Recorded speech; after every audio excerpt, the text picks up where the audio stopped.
Compliance is a profession where people work tirelessly to make the world a better place. And there are hundreds of amazing and inspiring women who have helped the field develop into what it is today.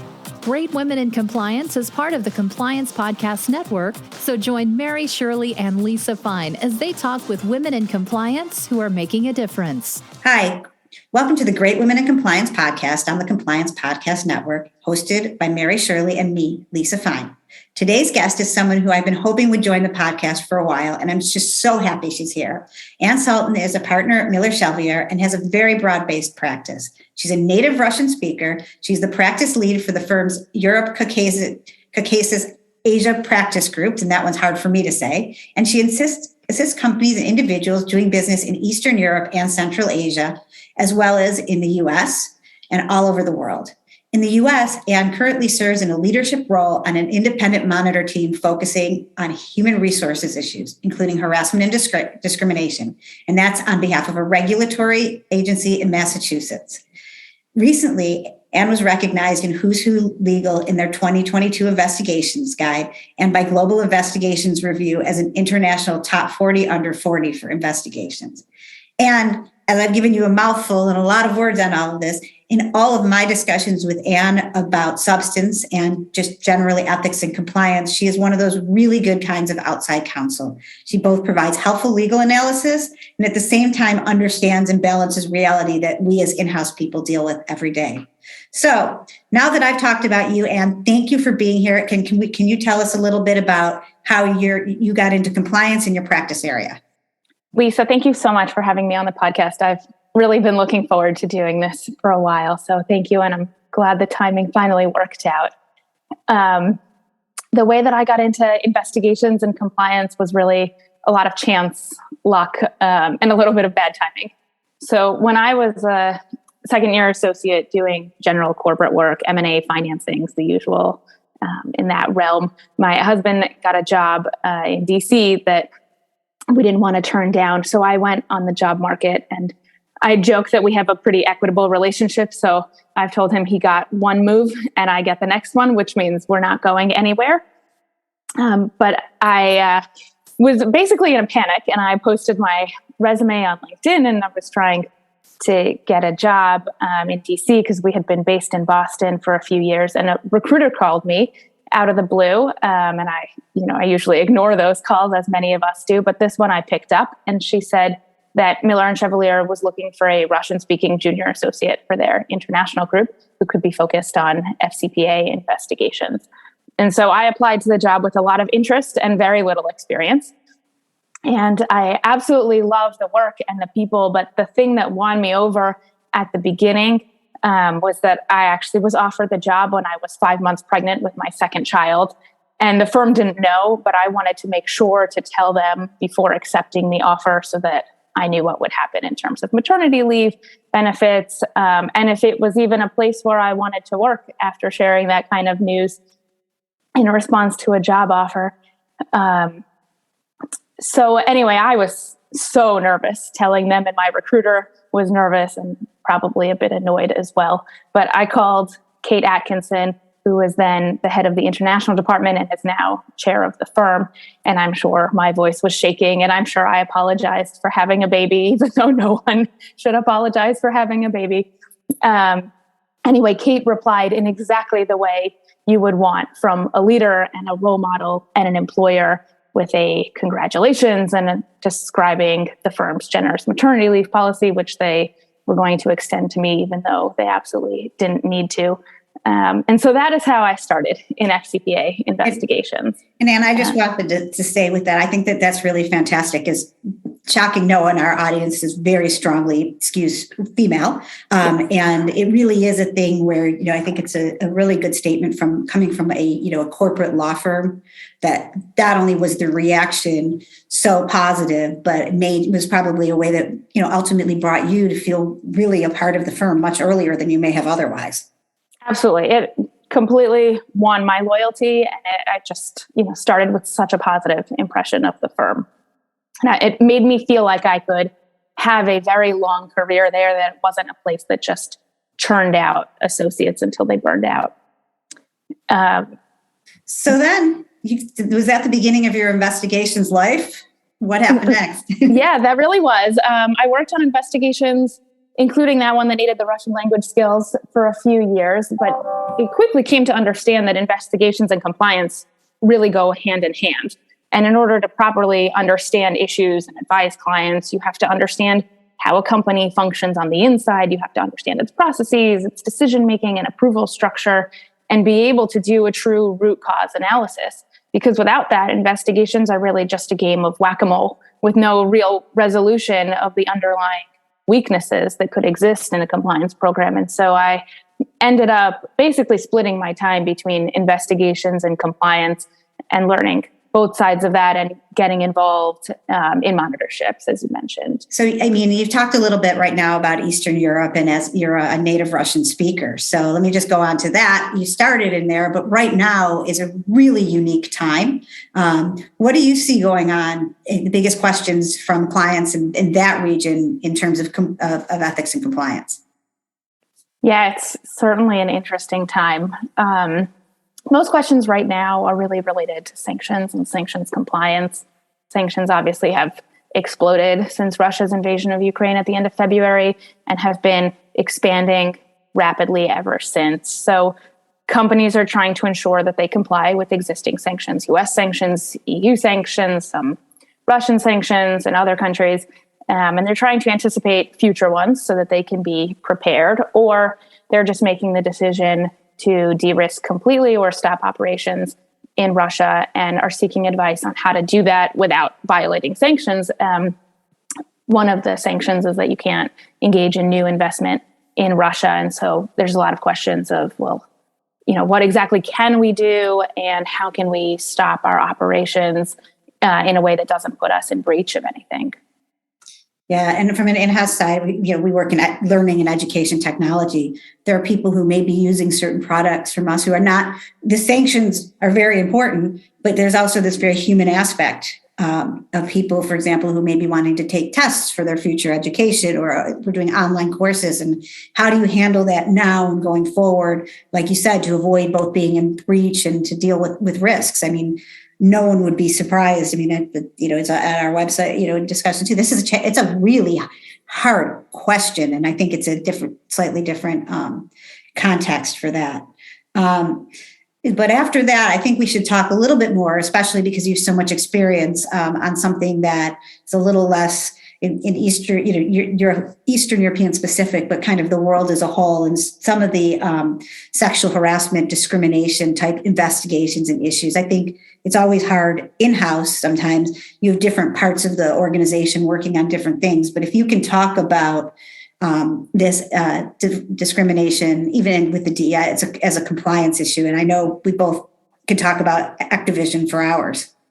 Yeah, I can talk about Activision for hours and really any compliance topic. But I think what Activision and some of the other cases recently have highlighted for companies is that sexual harassment and discrimination issues are becoming not just a greater litigation risk, but also an area where compliance should be focused and maybe hasn't been focused in the past. So this could be an enlargement of the compliance scope. But it's a really interesting topic because, first of all, I think we have a lot of framework already to tackle harassment and discrimination from the compliance standpoint. So, for example, all of the guidance from DOJ and other agencies that basically provide a framework for what a good compliance program looks like, that can be applied to the harassment and discrimination topic. So, for example, you can do a risk assessment on harassment and discrimination. You can engage internal audit. You can do monitoring and testing. You can review data on the sorts of allegations and complaints that are coming into your hotline and figure out where the risk areas are and how you can manage them as compliance. And it's also an interdisciplinary topic, right? Because compliance is going to need to work with HR and management. And if you want to affect cultural change, you have to bring in all of those different organizations within the company and really set about to do good messaging that can trickle down to all of the employees. And I think also one question I have about that is from a resourcing or an in-house standpoint. Like I was saying a minute ago, and you said we definitely all have to get out of our silos more and collaborate and work on these things if we're in a silo. But one of the challenges is, how do you then, if you're in an organization that looks at that as a traditionally an HR view or HR employee and legal and employment issue, to pull that into what we do in ethics and compliance without looking like we're trying to take over everything with scope creep? How do you think we can handle that, or just thoughts on the topic?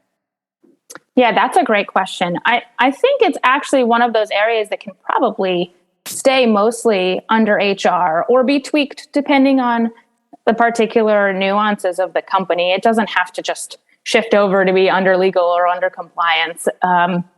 There's a lot of compliance resources and tools that HR can use in order to do a lot of the work that needs to be done itself. And then compliance can take on really a monitoring role, kind of working with HR, reviewing the data, the information, helping HR to figure out whether what they're doing is being effective and reaching people, and just becoming a resource to HR.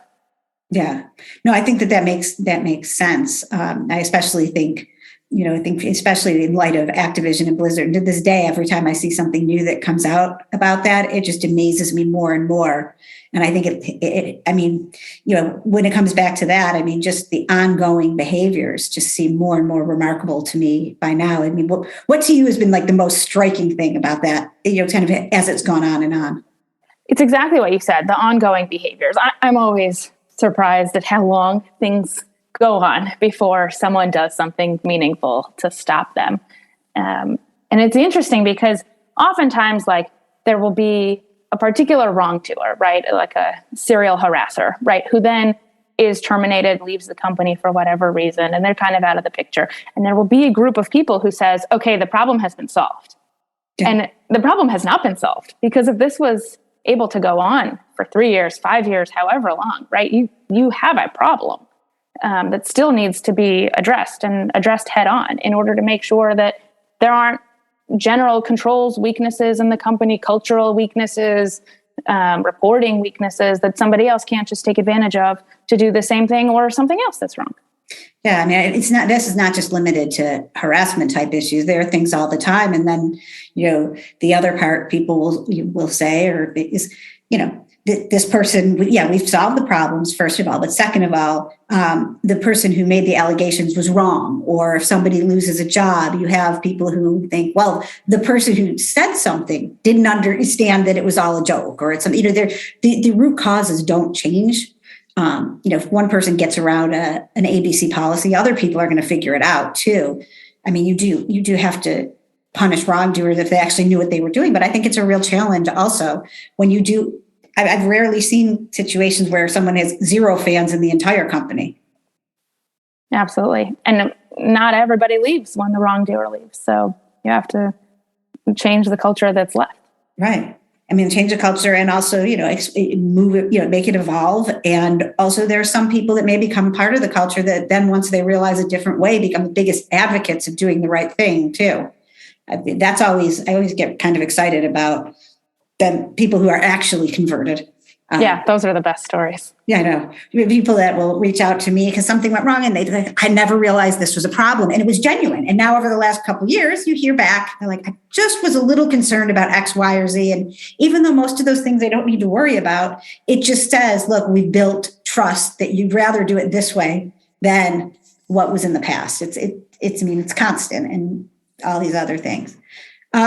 So with that, we've been talking about these, but it was sexual harassment, but it really does then relate back to diversity. And I know you've spoken about the NASDAQ diversity rule, and then in the UK, the Financial Conduct Authority, the FCA, I can never remember exactly what the words stand for, but has had some statements over the last couple of years about diversity being a regulatory issue. We talked about it as a programmatic issue. What about as a regulatory one? Yeah, that's a great topic, one that interests me a lot. So I'm often wary of overregulation because I think it ends up being an excuse or setting the ceiling when it means to set the floor. So, you could say, right, we meet the regulatory standards. And that isn't really what anybody should be just striving for on the issue of diversity, right? Like, we want to have diversity to the extent that it's possible because it enriches the company and enriches the culture, and not just, we have 2 diverse board members because that's what we have to have.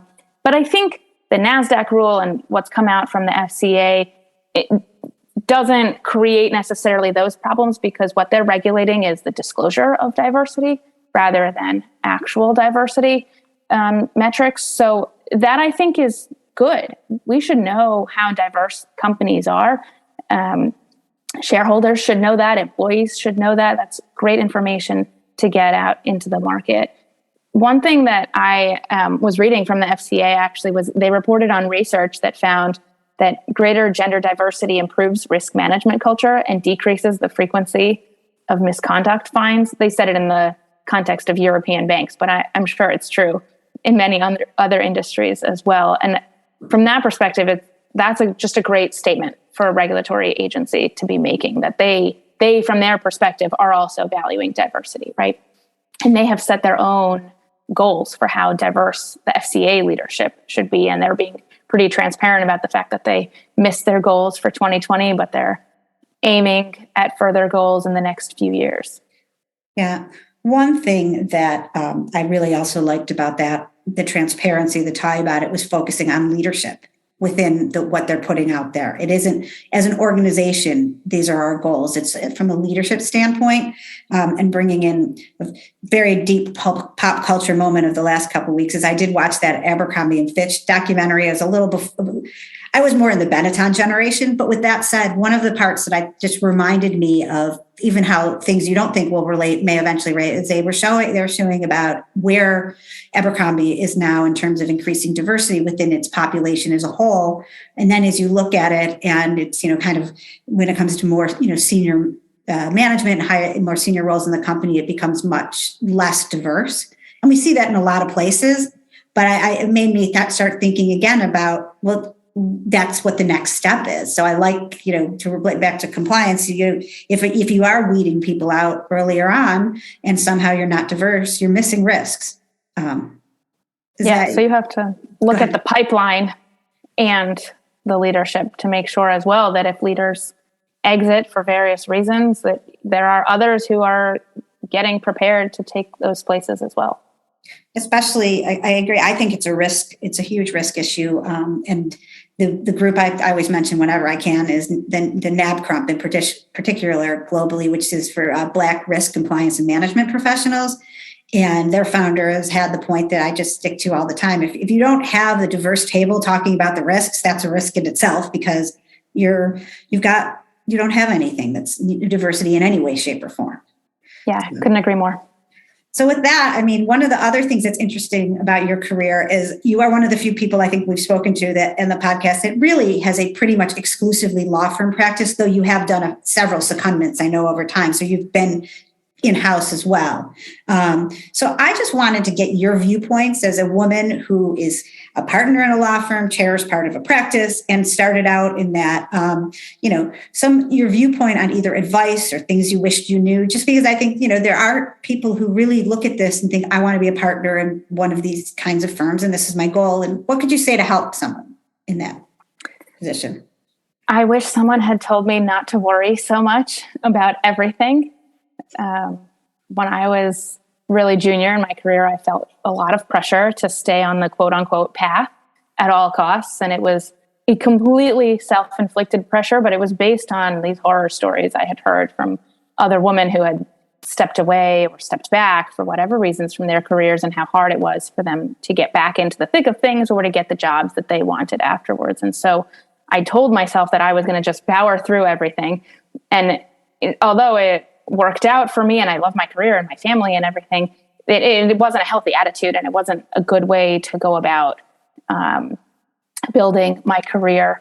And so looking back, I really wish that I hadn't worried so much about that. And I hope that other women can make choices that work for them at a particular time and not necessarily have to worry about terrible consequences that could happen down the road. And also that employers get better about understanding that people might make different choices at different parts of their life for various reasons, and that those don't negatively impact their ability to do a job in the future, and in fact can enrich those women and those people in general with various skill sets that they pick up along the way. Yeah, I think, I started my career in a law firm, and there are a lot of great things about it, but it can be very hard, because your clients are paying a significant amount of money to be helping as a client in a crisis or, things they can't do on their own. And I can understand where that can become much more of a worry, and probably something that, you'll see a lot. How did you get to a point yourself to make it a little bit, to sort of filter out when you needed to worry and when you could kind of let that go and, prioritize? How did you get to that point? I think it was a very gradual transition. I wish there had been just like a moment when I realized that I should prioritize better, but I didn't have a watershed moment like that. It was just, I was tired all the time. I was annoyed, and I didn't want to be like that. So I slowly started weeding out. I don't have to say yes to absolutely everything. I need to start focusing, doing what's important for me, important for my career, from a job perspective. And then, started narrowing in on what exactly I wanted to do and what specialties I wanted to have. And yeah, even with your time zone, sometimes you probably still have to adjust to weird hours. I think we all do now. But I think it's really important to think about that. And I think for women in particular, whether you do have a family or you don't, or the fact that I think all women generally will, worry a little bit more earlier in their careers. I found for me where I became better at prioritizing is that the more projects eventually over time people wanted my opinion, or I had to work on that I didn't know as much about at the beginning, I realized at a certain point, I was like, okay, I might not be the expert in X, but I've thought through enough business problems that at least I can get through this meeting. And what's the worst that can happen? And calling in the experts in emergencies. So, well, thank you so much for your time. Is there anything else, you would want to share about, your practice, or also about, anything else other advice you'd give to your younger self? I think the only other advice I would give to my younger self or anybody else is that whatever you do, you should make sure that you really love it, because that's incredibly important for doing a good job, but also for your life and your peace of mind. So do the job that you enjoy. Yeah. I don't believe when people say, if you love your job, you won't work a day in your life, because a job is still work. I've heard that from people, but on the other hand, I think what you say is right. You really have to enjoy it and be energized and love it, what you do every day, because we spend a lot of time with it. And with that, thank you for doing that. And thank you for everything you've done for women in this community, and for being one of the first people I met in compliance. I remember when I met you in Prague, I think it was years ago. It was either Prague or Frankfurt, but it was, sort of a start of a path in friendship. So on behalf of Mary and me and the Compliance Podcast Network, Ann, thank you so much for your time. And I hope everyone has a great day. Thank you so much, Lisa. It's such an honor to be part of this community. Thank you. Thanks for joining us for this episode of Great Women in Compliance. We hope you'll join us in honoring the great women in the compliance field by subscribing to this podcast and leaving a review.